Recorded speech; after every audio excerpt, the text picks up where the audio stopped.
So I want you to imagine, if you will, that you are tasked with engineering the absolute most advanced water purification plant in the entire world. Oh, wow. Okay. Big budget. Yeah, exactly. A virtually unlimited budget. Yeah. So you bring in the most brilliant hydrologists, the top-tier structural engineers, the absolute vanguard of filtration technology, Right.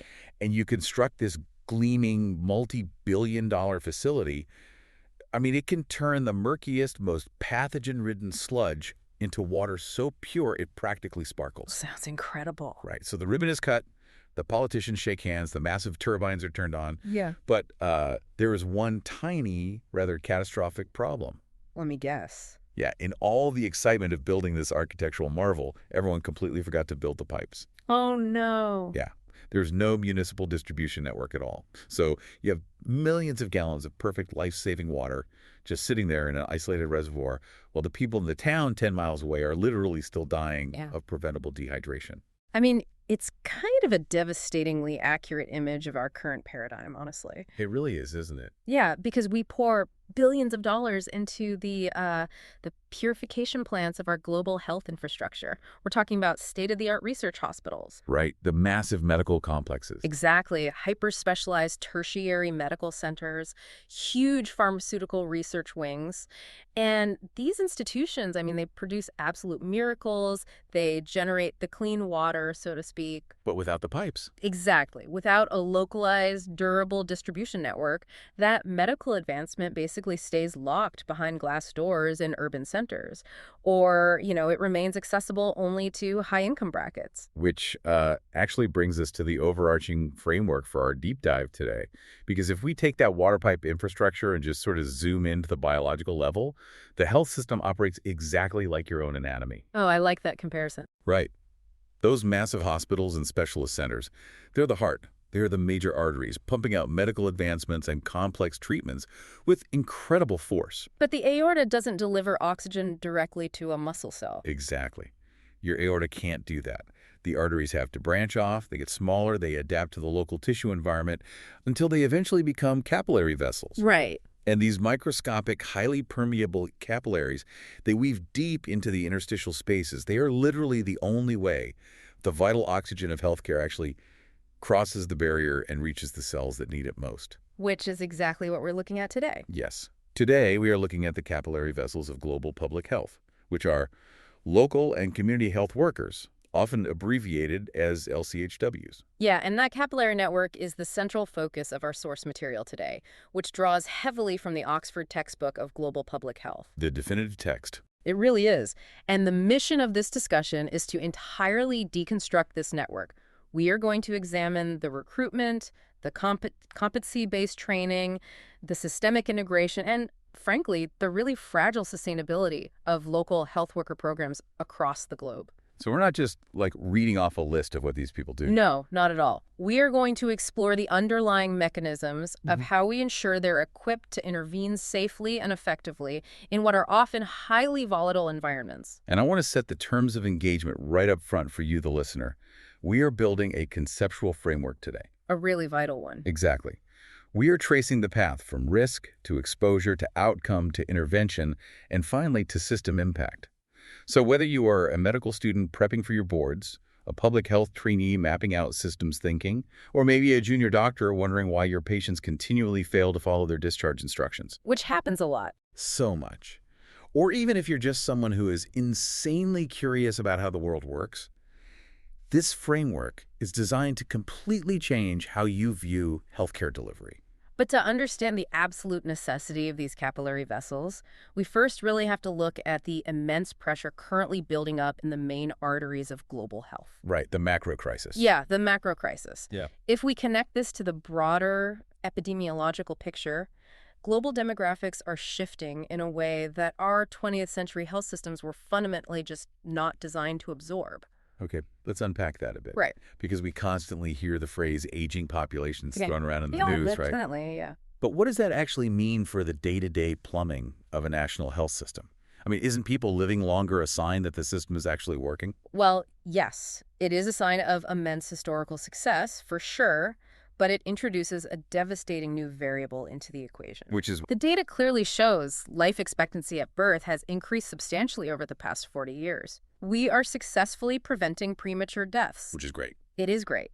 However, increased lifespan does not equate to a decrease in healthcare utilization. In fact, it drives a massive shift in the global disease burden. Oh, I see where you're going with this. Yeah. Historically, our medical infrastructure was built to combat communicable, maternal, neonatal, and nutritional causes of death. Think of like a cholera outbreak or a severe respiratory infection. Right. Acute issues. Exactly. These are acute, episodic issues. You contract an infection, you receive a targeted course of antibiotics, you are cured. The intervention has a very clear beginning and end. So the patient enters the hospital, the acute problem is fixed, and they are discharged. The system resets for the next person. That is the historical model, yeah. Yeah. But because populations are living much, much longer now, the burden has shifted dramatically toward non-communicable diseases, or NCDs, alongside aging-related disabilities. Like heart disease and diabetes. Exactly. We are dealing with an explosion of cardiovascular disease, type 2 diabetes, chronic respiratory conditions, various cancers, and these are not episodic. They don't just go away after a week of pills. Right. These pathologies require continuous, lifelong management. So the infrastructure was designed for a 100-meter sprint, but the population is suddenly asking it to run an ultramarathon. That is a perfect way to put it. And the scale of this ultramarathon is just staggering. Consider the World Health Organization mandate from a few years back. They set a firm global commitment to reduce relative mortality from non-communicable diseases by 25% by the year 2025. 25% is a massive drop. It's huge.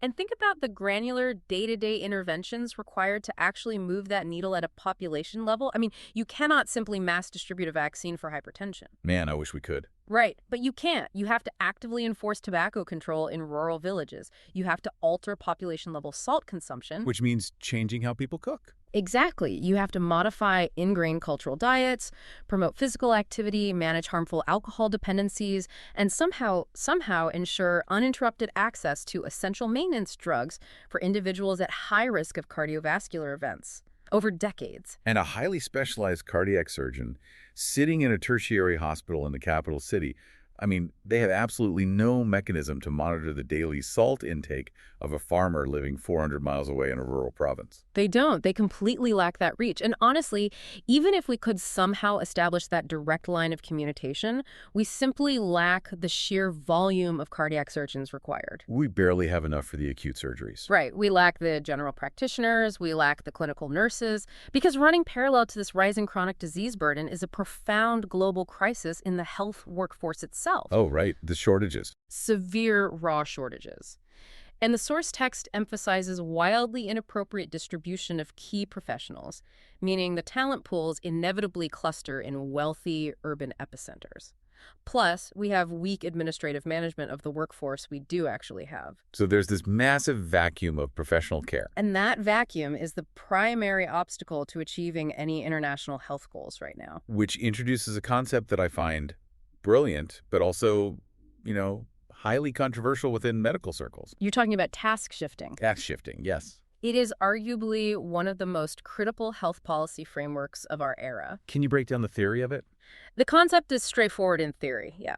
When the demand on a health system outstrips the supply of highly trained professionals, specific clinical or administrative tasks are systematically delegated to health workers who possess less formal education. So you shift it down the chain. Exactly. You shift the burden from the scarce, hyper-specialized professional down to a more abundant, appropriately trained local worker. Okay, I have to throw a flag on the play here. I figured you might. I mean, isn't task shifting just a highly sanitized, bureaucratic term for cutting corners? A lot of people ask that. Because from the outside, it looks suspiciously like we are establishing a two-tiered system of care. We're essentially telling rural or low-income populations, hey, unfortunately, we don't have the budget to send you a fully licensed physician. So here is your neighbor with a first aid kit, a blood pressure cuff, and a pamphlet. Best of luck. How is that ethically sound? It is a really common critique, and honestly, it's a necessary ethical question to raise. We should be interrogating this. Right. However, the empirical evidence vigorously dismantles the idea that this is a downgrade in care. Really? Vigorously? Yes, this is not about settling for substandard outcomes. It is a vital innovation in the deployment of human capital.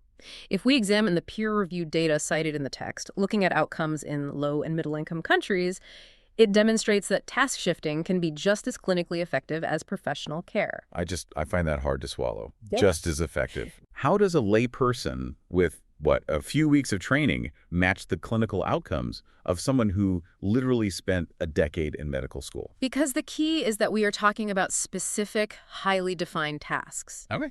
The system is not asking a community health worker to perform a complex differential diagnosis of a rare autoimmune disorder. They aren't executing an appendectomy. Right, they aren't doing surgery. Exactly. The tasks being shifted are highly algorithmic. It's monitoring blood pressure trends, ensuring strict adherence to tuberculosis medication, or conducting rapid HIV screening protocols. Things with a clear flow chart. Yes, very clear protocols.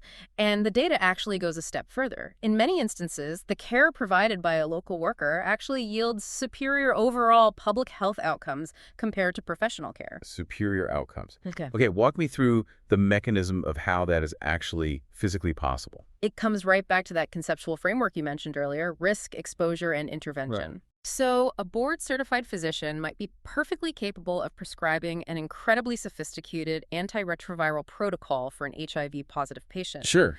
But if that patient lives a 2-day journey from the clinic, cannot afford the transport, or just fears the immense social stigma of being seen walking into an HIV ward, they will never return for their medication. Right, the prescription is useless if it's never filled.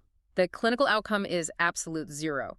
The medical intervention fails completely because the system lacks the physical reach to maintain the necessary exposure to the treatment. And the local worker changes that. Fundamentally, the local health worker fundamentally alters the access and equity variables.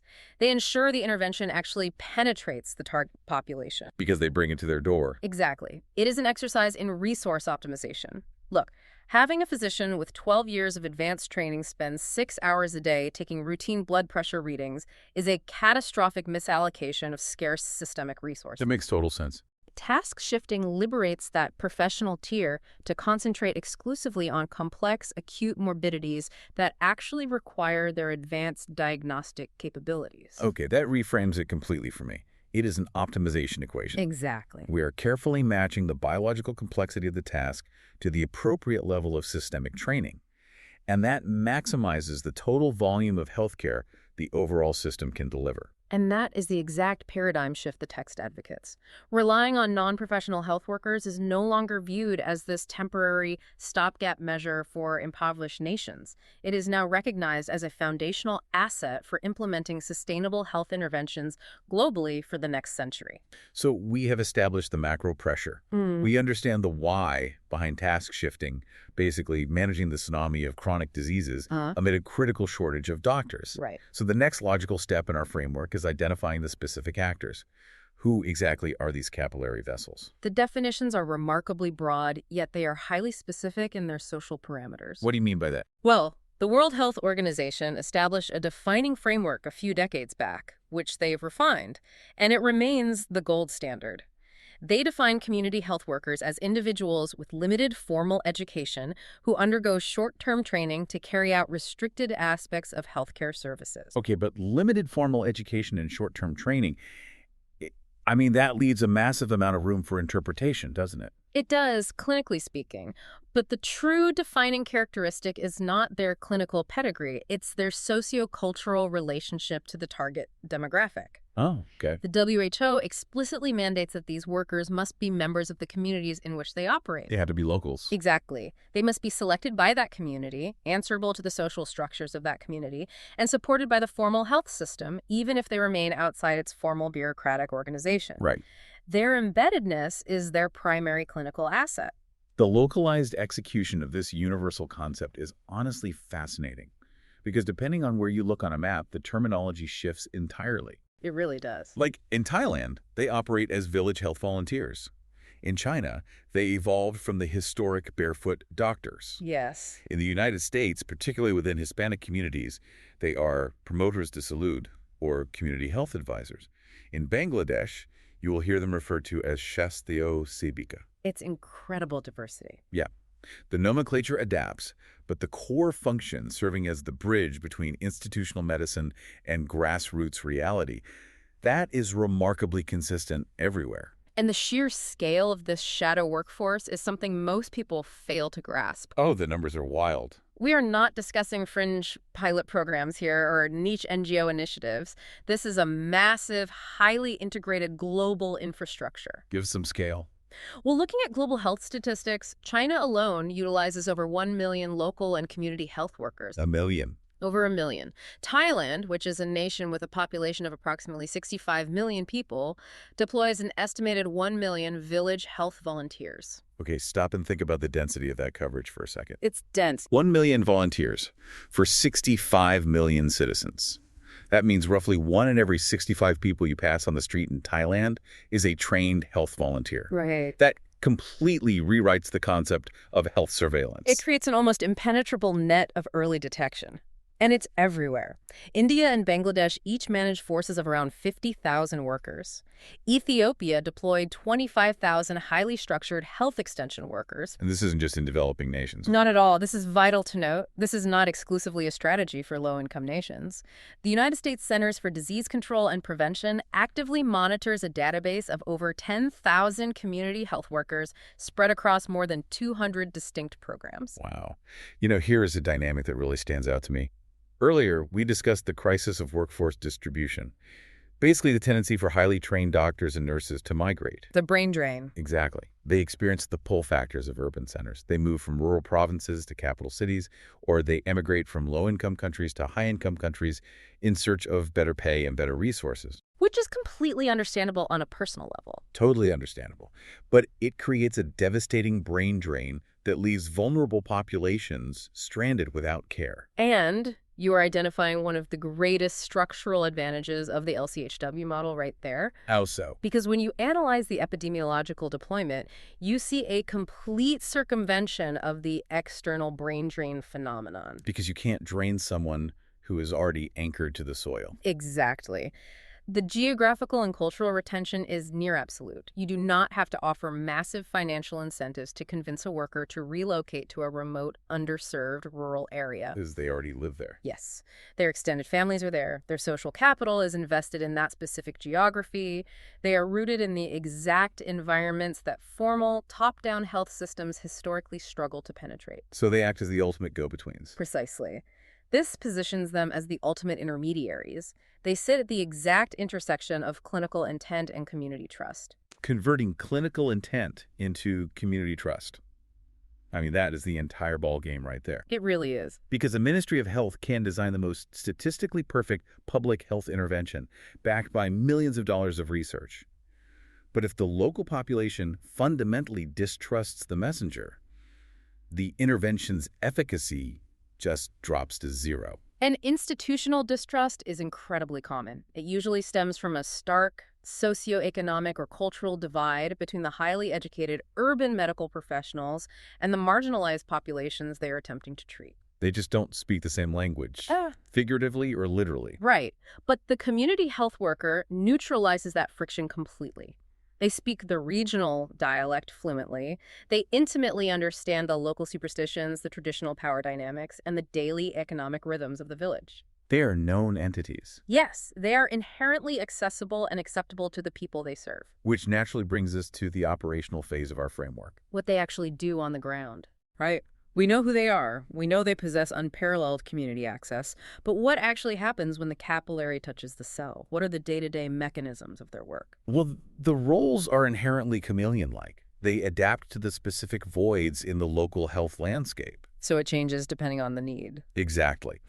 Broadly, they function as health educators, communicators, early warning detectors, and frontline problem solvers. To really categorize this, the Oxford text divides their responsibilities into two distinct pillars: service functions and developmental functions. Let's isolate the service functions first. Where does the actual clinical boundary lie? Service functions encompass the direct hands-on clinical interventions. This ranges from providing immediate first aid for acute trauma to dispensing basic essential medications. Okay. In certain contexts, it includes assisting in localized maternal care and deliveries, promoting and facilitating immunization drives, and conducting primary screening for those non-communicable diseases we discussed earlier. Wait, dispensing medications and conducting clinical screenings. I mean, that crosses the line from just observation into active medical intervention. It definitely does. And the level of clinical autonomy varies drastically depending on national legislation and the rigor of the specific training program. Give me an example. In some health systems, their role is strictly supportive, perhaps managing patient flow at a local clinic. But in others, they execute highly sophisticated tasks. The source material highlights that in nations like Colombia and Papua New Guinea, local health workers are authorized and trained to administer intramuscular injections, Wow. specifically to maintain vital immunization schedules in remote areas. Administering an injection is not a trivial task. No, it's not. It requires a solid grasp of sterile technique, understanding needle gauge, recognizing anatomical landmarks to avoid nerve damage, and knowing how to manage anaphylaxis. I mean, you can't just hand a syringe to a volunteer and hope for the best. No, which underscores the absolute necessity of rigorous competency-based training, which we will unpack shortly. But to illustrate how effective this task shifting can be when it's properly managed, look at the lady health workers in Pakistan. What do they do? They're recruited specifically to navigate complex cultural barriers, to provide vital reproductive health services and family planning right within their own communities. Or consider the Shastio Siddiqa in Bangladesh. Oh, this is the tuberculosis example. Yes, they are the backbone of the DOTS protocol. Directly observed treatment, short course for tuberculosis management. Okay, let's do a deep dive into the tuberculosis example right now, because I think it perfectly crystallizes why proximity is a medical necessity and not just a convenience. Go for it. The biological reality of TB is just brutal. To cure it, a patient must adhere to a complex, multi-drug regimen of harsh antibiotics every single day, often for 6 straight months. It's grueling. Extremely. If the patient starts feeling better after 3 weeks, which they usually do, and then stops taking the medication, the surviving mycobacteria mutate. And that's a disaster. Exactly. They develop multi-drug-resistant TB, which is a death sentence for the patient and a catastrophic biohazard for the entire community. Which is precisely why the WHO mandates directly observe treatment. A trained health worker must physically witness the patient swallow the medication every single day to guarantee compliance. Now, apply the friction of distance to that protocol. Imagine a day laborer having to walk 5 miles to a district clinic, wait in line for 2 hours, just so a clinic nurse can watch him swallow a pill before walking 5 miles back. He won't do it. He will lose his daily wage. The friction is just way too high. He will abandon the treatment. The intervention fails because the exposure cannot be sustained. Right. But introduce the Shastio Siddiqa into the equation.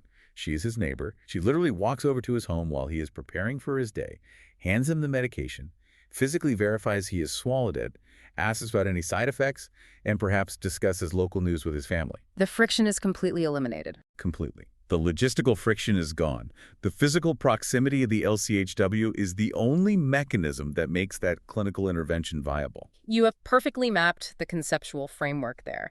The intervention, the DOTS protocol, relies entirely on the system's ability to maintain sustained exposure to achieve the outcome of preventing drug resistance. And the capillary network provides that sustained exposure. Exactly. Now, those are the service functions. We must contrast those with the developmental functions. So how do developmental functions differ from handing out TB medication? Developmental functions move away from acute clinical care entirely.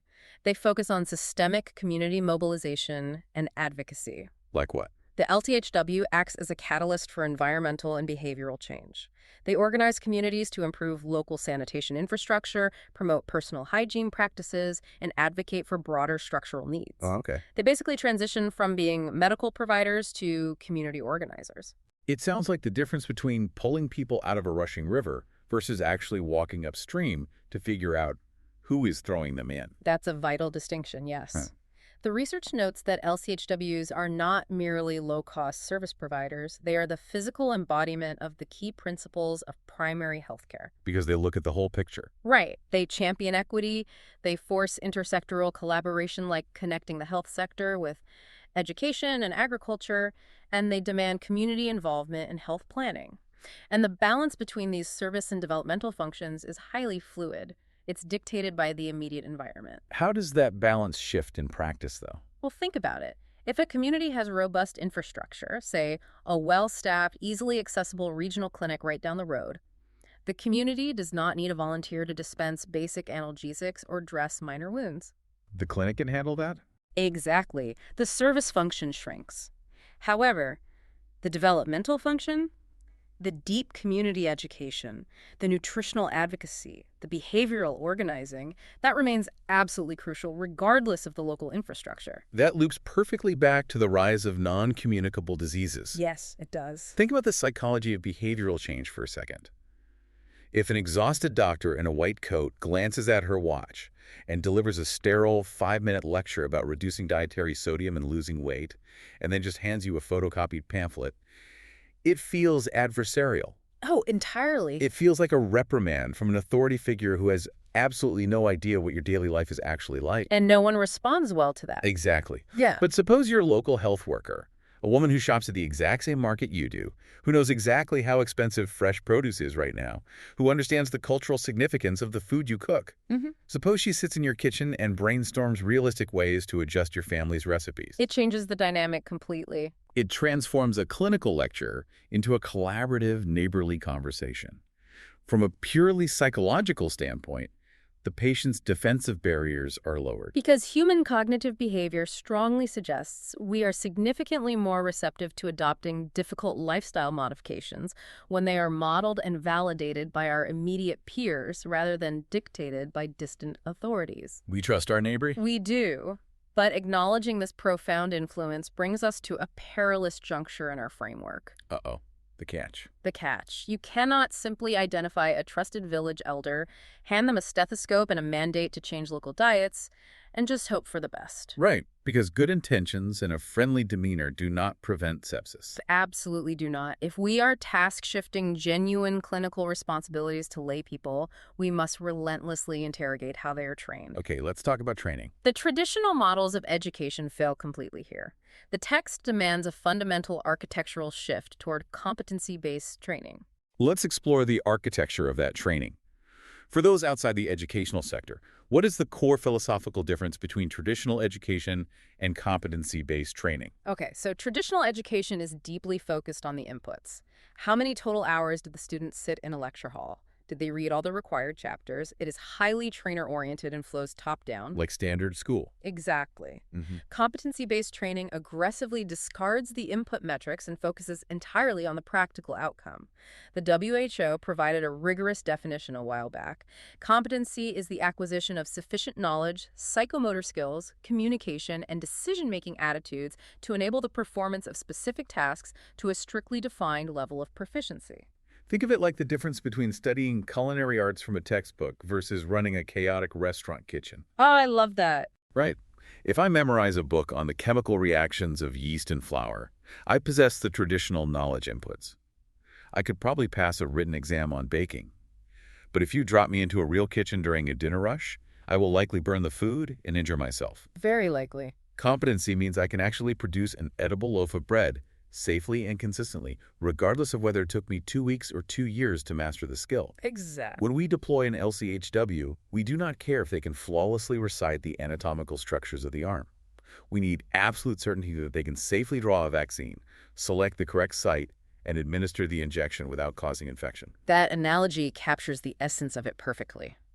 To construct this training architecture, program directors must meticulously define the expected competency sets required for the specific local environment. How do they organize those? The textbook divides these into 2 broad categories: general or cross-cutting competencies and specific competencies. Let's isolate the general competencies first.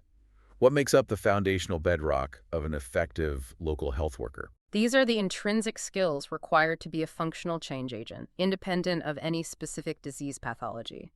They involve advanced communication, the ability to advocate, and pedagogical skills to teach others. Like soft skills, essentially. Soft skills, but also baseline operational skills. Yeah. Functional literacy, numeracy, potentially digital literacy for data entry, and basic financial management. Right. Beyond hard skills, it dictates necessary attitudes, an altruistic mindset, deep empathy, and a high degree of cultural sensitivity.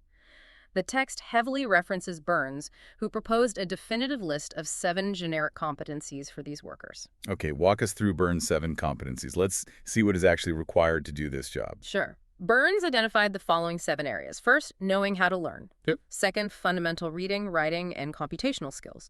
Third, communication skills, placing a heavy emphasis on effective listening, not just speaking. That's a big one. Fourth, adaptability, problem-solving skills, and creative thinking. Fifth, personal management, ensuring ongoing personal and professional growth.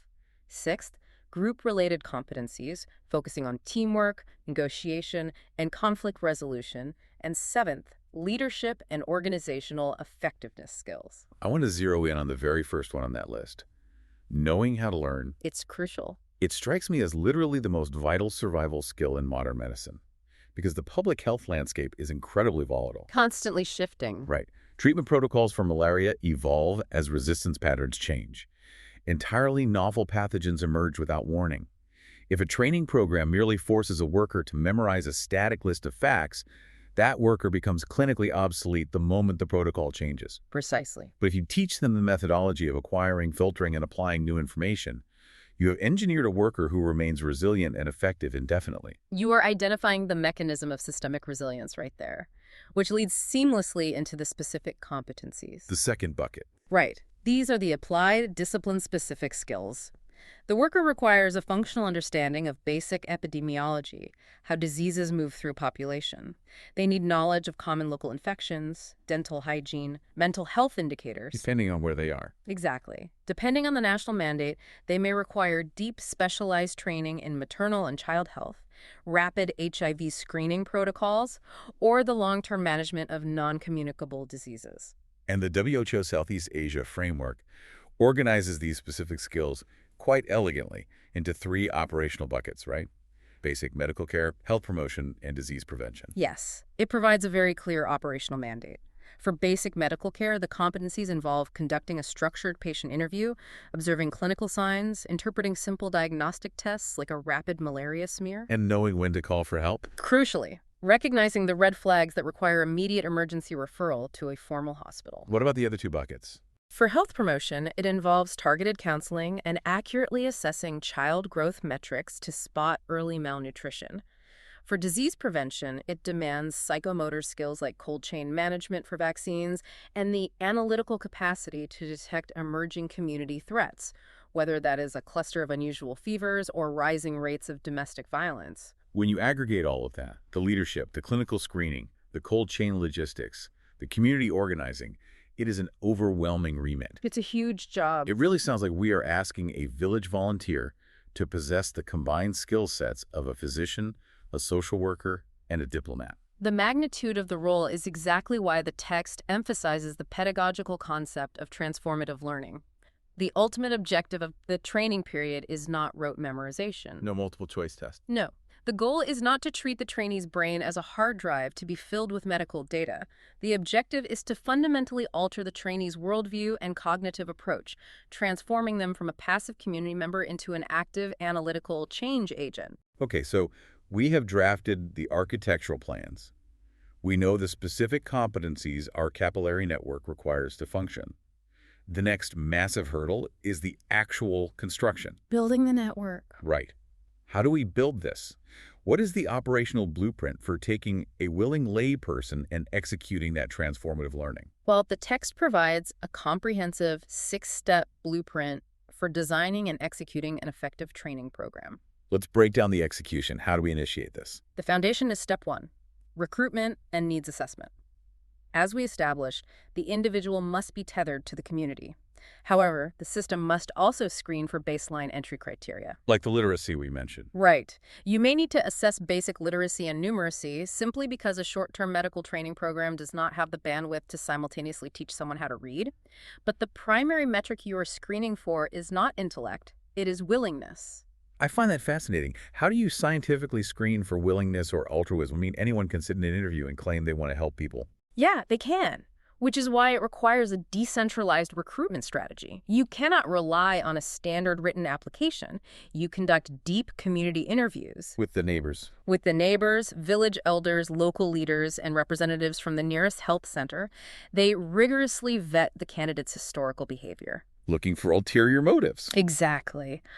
Are they applying because they view the position as a stepping stone to personal status or political power? Are they merely seeking a financial stipend?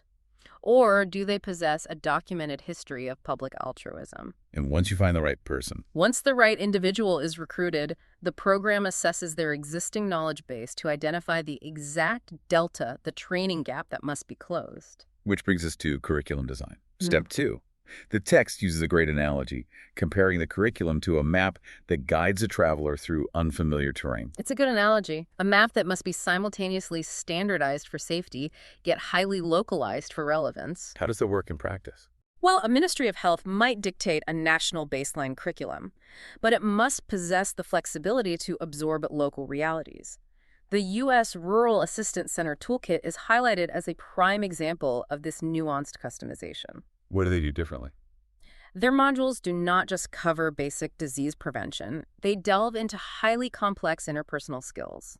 They train workers on how to actively translate and interpret the often confusing communications between formal providers and vulnerable clients. Navigating the system. Yes, how to navigate the legal and ethical minefields of patient privacy in a small town, and how to systematically dismantle ingrained community prejudices. That last point, understanding community prejudices, is incredibly heavy, but utterly indispensable. Absolutely. Suppose a health worker is tasked with rolling out a pre-exposure prophylaxis program for HIV in a deeply conservative rural area.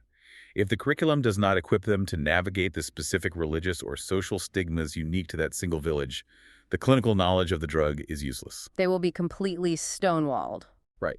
You cannot learn how to dismantle a local stigma from a generic, nationally printed textbook. That localization is the difference between an intervention that looks good on paper and one that actually alters behavior. What's the next step? Step 3 addresses the logistical nightmare of the training period and timing.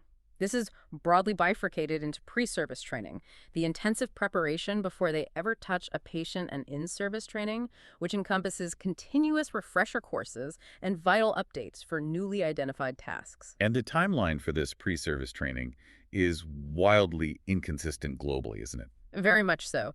The variance directly reflects the staggering diversity in the clinical responsibilities we ask LCHWs to shoulder. For informal, highly localized village health volunteers in regions of Senegal or Mali, the initial orientation might last less than a single week. Wow, that's fast. But conversely, for the formal health extension workers in Ethiopia or Nigeria who are effectively operating as primary care gatekeepers, the initial rigorous training period exceeds an entire year. And the sheer timing of the delivery is a massive variable. You cannot schedule a mandatory month-long classroom intensive right in the middle of the monsoon harvest season. In a primarily agrarian society, No one would show up. the economic friction is too high. Pragmatism must dictate the logistics. But perhaps the most crucial variable in the entire blueprint, the factor that determines whether the training actually integrates into the worker's long-term behavior, is step 4, selecting the learning methods. Okay. And to understand this, we must wade deep into adult learning theory.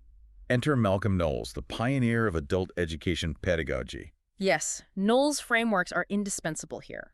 The most catastrophic error a public health initiative can make is assuming that a 45-year-old agrarian worker absorbs information the same way a 12-year-old child in a middle school classroom does. Because their brains are different. The cognitive mechanisms are entirely different. As the summary in the text points out, adults are inherently more discerning. They are deeply questioning of authority, and they are quick to resent being passively told what to learn.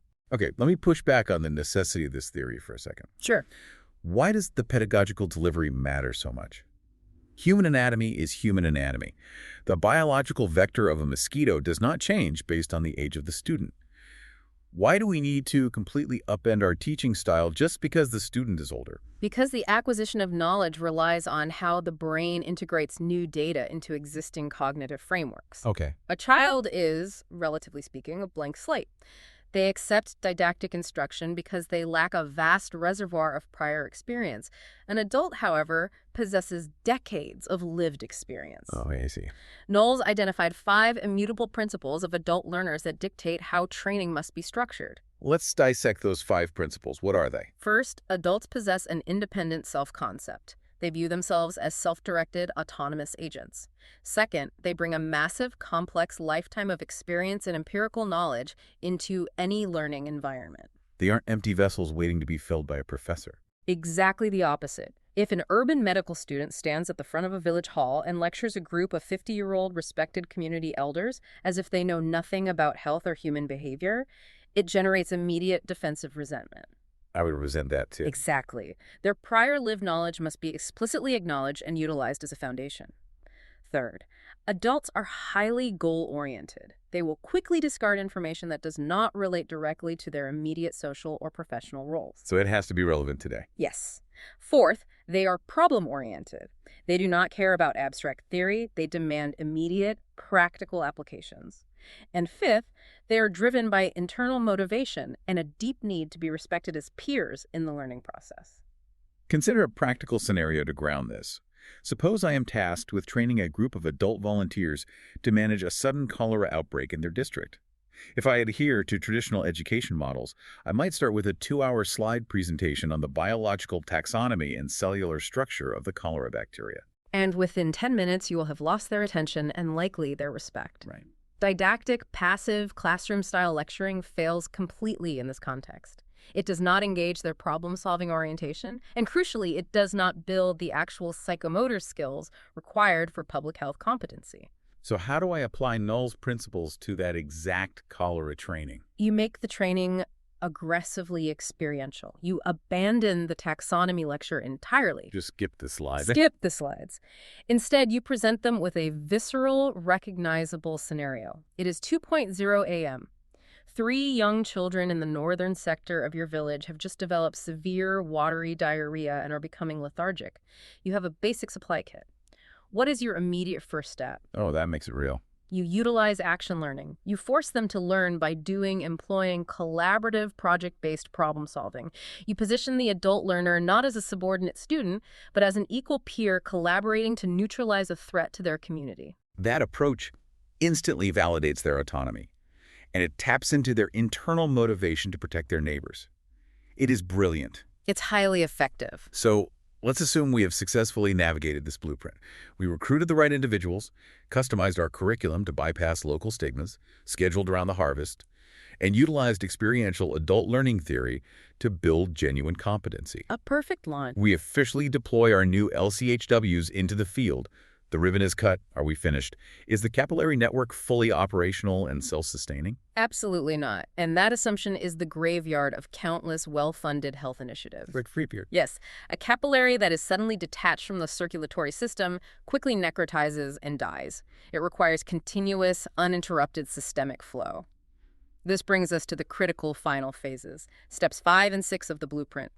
Monitoring progress, evaluating outcomes, and the absolute necessity of post-training support. Post-training support. Yeah. We are talking about clinical supervision here. Yes. And the literature is stark on this point. The research explicitly identifies supervision as notoriously the weakest link in LCHW programs worldwide. The weakest link. By far. Inadequate, inconsistent supervision is heavily cited as the primary variable that limits the efficacy and lifespan of these networks. Why is supervision universally the point of systemic failure? Is it a lack of desire from the formal medical sector, or is it purely a logistical nightmare? It is predominantly a logistical failure driven by the exact workforce crisis we discussed back in Section 1. The shortage of doctors. Yes. Remember the geographic reality. These workers are actively deployed in the most remote, rural, or infrastructure-poor areas of a region. The formal clinical professionals who are mandated to supervise them, the district nurses and regional doctors, are simultaneously drowning in massive patient loads in the urban centers. They're slammed. Completely. They physically do not have the time, the budget, or the transport to travel out to dozens of remote villages on a weekly basis to provide clinical mentorship, audit patient records, or restock vital medical supplies. And when that physical connection severs, what happens to the worker? The isolation takes a severe psychological and clinical toll. I can imagine. Without that ongoing mentorship, the workers feel abandoned by the institution. Their clinical skills begin to degrade without reinforcement. They run out of basic supplies like sterile gloves or testing kits. Their internal motivation plummets, and ultimately, they abandon the post. The capillary dies. So how do we engineer a solution to the logistics? We clearly cannot magically mint thousands of new supervisory doctors to wander the countryside. No, we can't. But this is where the integration of mobile technology and distance learning is radically altering the public health landscape. There's a compelling framework outlining 5 core reasons why distance learning mechanisms are the indispensable future of LCHW support. Let's examine that framework. How does technology bridge the physical divide? First, it provides implementers the capability to instantly reach workers in highly inaccessible geographic areas. Text messages reach anywhere. Exactly. Second, by allowing the workers to consume ongoing training while remaining embedded in their communities, it guarantees continuity of care. They no longer have to abandon their village for a 3-week journey to the capital for a mandatory refresher course. Which saves so much time. Third, it drastically reduces the crippling financial and temporal burden of travel for both the worker and the system. Fourth, it facilitates highly flexible, modular learning, allowing the adult learner to pace themselves according to their daily reality. And the fifth reason. The fifth is arguably the most transformative. Modern communication technology facilitates the instantaneous creation of peer networks and continuous real-time supervisory support. I want to focus on that last point. The idea of a simple, encrypted WhatsApp group dedicated entirely to regional village health workers. It's a game changer. Imagine a worker in an isolated valley encountering an atypical rash they have never seen before. Instead of waiting 3 months for a supervisor's site visit, they can securely snap a photo, upload it to the peer network, and instantly receive diagnostic feedback from 50 other workers and a supervising physician in the capital. It organically generates a massive digital community of practice. It shatters the isolation. But beyond digital supervision, how do we physically keep them showing up every day? Their work is emotionally draining, often confronting severe poverty and death. How do we ensure long-term programmatic sustainability? We must carefully parse the psychology of retention here. The Oxford text draws a very firm analytical distinction between motivation and incentives. Aren't they the same thing? They are often conflated, but they operate through entirely different cognitive pathways. Motivation is defined as an internal intrinsic drive. It is the psychological fuel that encourages a worker to execute their demanding tasks with a sense of dedication and internal satisfaction. So it comes from within. Yes. It is generated by exposure to strong role models, by achieving a profound understanding of the moral importance of their work, and by directly witnessing the clinical successes within their own community. It is the purest form of public altruism.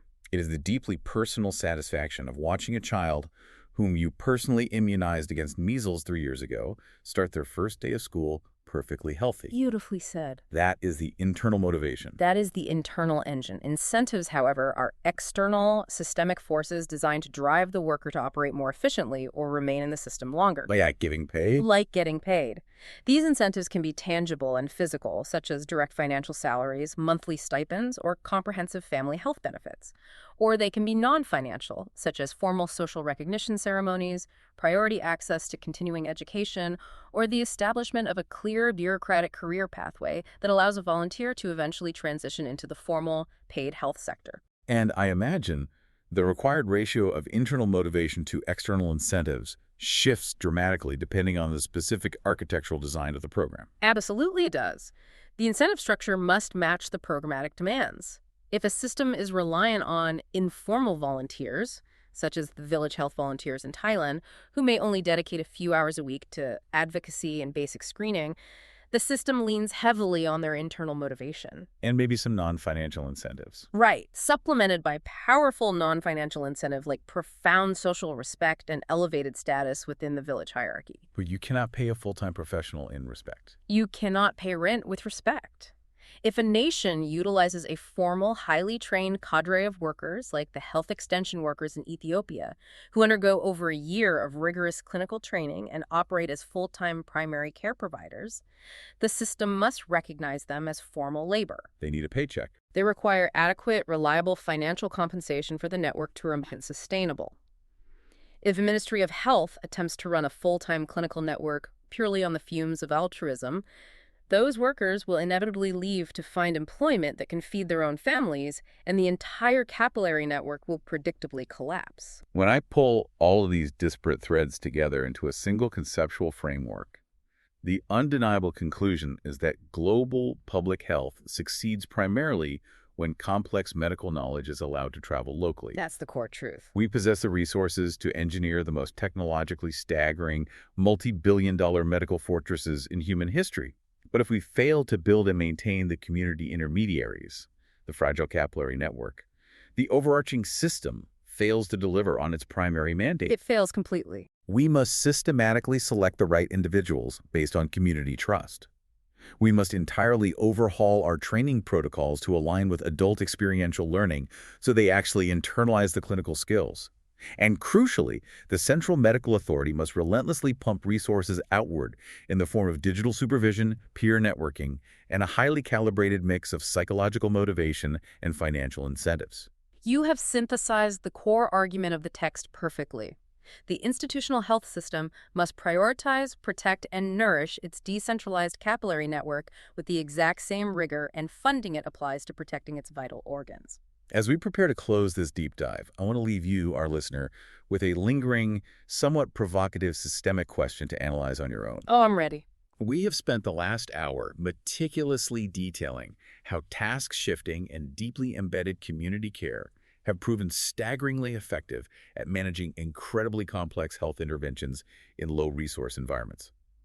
We look at the data from Bangladesh, from rural Thailand, from Ethiopia, and we rightfully marvel at the clinical efficiency of these local health workers. They do amazing work. But turn that analytical lens inward for a second. What does that data say about the hyper-professionalization, the intense gatekeeping, and the ultimate isolation of basic primary care in high-income industrialized nations? That is a dangerous question. In our wealthiest societies, have we inadvertently constructed such impenetrable bureaucratic fortresses of medicine that we have entirely alienated the community from the healing process? Are we so utterly obsessed with over-engineering the technological arteries that we have allowed our own neighborhood capillaries to wither and die? It's entirely possible. It is entirely possible that the most advanced, heavily funded health systems on the planet actually have the most to learn from a village health volunteer sitting in a neighbor's kitchen. That is the essential policy question for the next evolution of global health architecture. Now, to solidify the frameworks we have just constructed, we are going to transition to a rapid clinical reasoning exercise. These single best answer prompts are designed to reinforce your active reading and retention of the source chapter. Let's test the application of those frameworks. I will outline the scenario, pause for a moment to let you lock in your reasoning, and then we will unpack the mechanics of the correct answer. When evaluating the training architecture for an LCHW program, which of the following is strictly categorized as a general or cross-cutting competency rather than a specific clinical competency? A. Administering a multi-dose vaccine protocol. B. Conducting active disease surveillance during an outbreak. C. Demonstrating adaptability and complex problem solving. D. Understanding the transmission vectors of the HIV virus. The answer is C, demonstrating adaptability and complex problem solving. To understand why, look at the other options. Vaccines, surveillance, and virology are all highly specific, discipline-oriented skills that can become obsolete. Adaptability is one of the 7 generic competencies, serving as the foundational cognitive skill that allows a worker to acquire and apply all other specific medical knowledge. You can review the exact breakdown in the section titled Desired Competency Sets of LCHWs. Question 2. Applying the conceptual framework of task shifting as detailed in the source material, what is the fundamental systemic goal of delegating clinical tasks to non-professional health workers? A. To execute a long-term strategy to permanently replace licensed physicians in rural environments. B. To enable the rapid scale-up of key health interventions and aggressively increase professional productivity. C. To artificially reduce the national healthcare expenditure by replacing salaried staff with unpaid volunteers. D.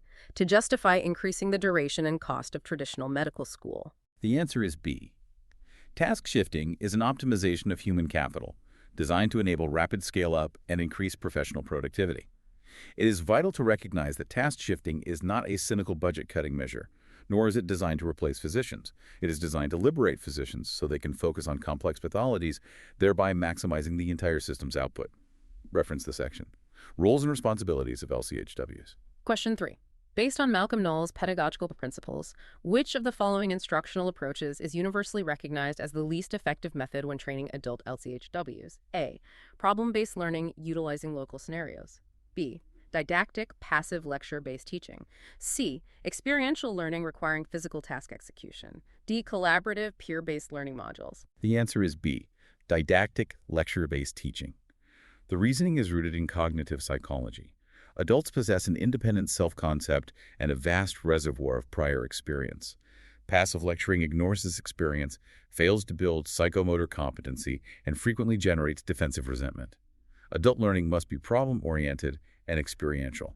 Reference: Selecting Learning Methods and Learning Experience. Question 4. From a logistical and systemic standpoint, what is overwhelmingly acknowledged in the public health literature as one of the primary weakest links that limits the long-term effectiveness of LCHW programs? A. Inadequate screening during initial community recruitment. B. The failure to include complex medical taxonomy in the training curriculum. C. Chronic, systemic inadequacy in supervision and post-training support. D. An over-reliance on digital and distance learning technologies. The answer is C, inadequate supervision and post-training support. Without a continuous, reliable flow of clinical mentorship, emotional support, and physical supplies from the formal health sector, the localized capillary network inevitably degrades and collapses. Technology is actually the proposed solution to this weakness, not the cause. Reference: Post-training support. Question 5. When analyzing the long-term retention and sustainability of LCHW programs, how does the analytical framework strictly differentiate between motivation and incentives? A. Motivation is classified as an external force. Incentives are classified as internal cognitive drives. B.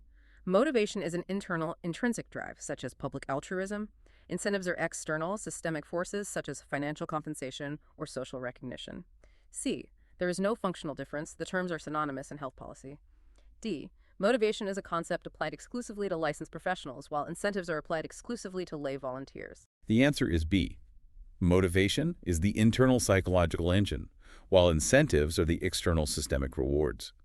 Program directors must carefully calibrate both variables based on whether they are managing informal part-time volunteers or formal full-time primary care workers to prevent high attrition rates. Reference: Motivation and incentives. Take these frameworks, from the optimization of task shifting to the psychology of adult learning theory, and actively apply them to your own clinical practice or public health planning. Look for the missing pipes in your own systems. Build and protect your capillary networks. Here are the details of this episode. Training local health workers.